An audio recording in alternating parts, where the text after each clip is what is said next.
తెలంగాణలోని ధరణి పోర్టల్ ద్వారా పేద రైతాంగం తీవ్ర ఇబ్బందులు పడుతున్నారని తెలంగాణ ఉద్యమకారుడు కాంగ్రెస్ రాష్ట్ర నాయకులు చెరుకు సుధాకర్ ఆరోపించారు. కేసీఆర్ ధరణి పోర్టల్ ద్వారా లక్షలాది ఎకరాలు కబ్జా చేసి పేద రైతులకు అన్యాయం చేస్తున్నాడని ఆయన తెలిపారు. రైతులకు కాంగ్రెస్ పార్టీ అండగా ఉంటుందని వెంటనే ధరణి పోర్టల్ను ఎత్తివేయాలని చెరుకు సుధాకర్ కోరారు.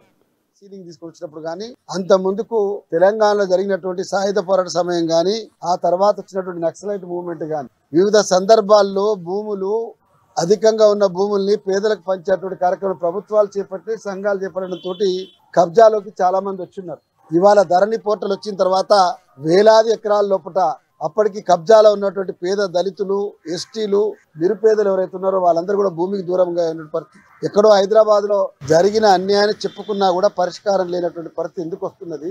ఈ విషయాన్ని తెలియజేసినప్పుడు కూడా ఉద్దేశపూర్వకంగా ఎందుకు ఆలస్యం చేస్తున్నారు అంటే చాలా స్పష్టంగా మనకు అర్థమయ్యేది.